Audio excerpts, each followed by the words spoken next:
You know, it's amazing.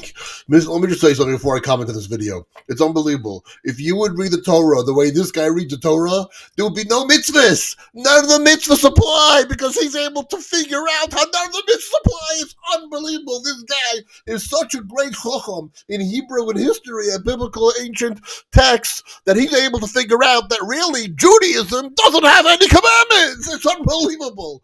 All right, let's see what this guy wants to say today. Sabbath, the holy Jewish day of rest, only appeared during the Babylonian exile, and not as... So now he's attacking Shabbos. Shabbos! Shabbos! Could there be anything more to the core of Judaism than Shabbos? Okay, let's see. Let's see how he figures out that Shabbos is not Shabbos. The Torah tells us the Sabbath was given during the Exodus, but Nehemiah, the Jewish governor of Persian Judah, reveals a different story. When he arrived in Jerusalem after the exile, he found people weren't observing the Sabbath at all. He had to enforce its observance.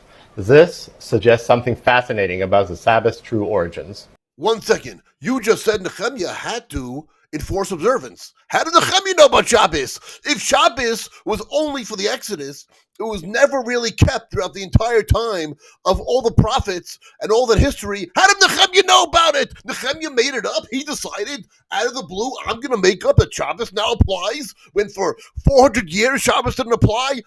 Looking at the books written during the First Temple period, we find no evidence of a weekly day of rest. No one is criticized for breaking the Sabbath. No one rushes to finish work before it begins. And armies don't exploit its strategic weaknesses. The weekly cycle we know today simply isn't there. I don't know what this guy is pulling strings at. You think a Navi that's written for a historical record is going to start saying mundane things like, by the way, the Jews kept Shabbos? What does he think is going to be written there? The important events are written there. Judgments against people for not keeping Shabbos not written there, just like judgments for murder was not written there. Only the main historic events that had to do with the entire nation are written in the prophets. I'm telling you, you listen to this guy, there'll be no mitzvahs in the Torah anymore.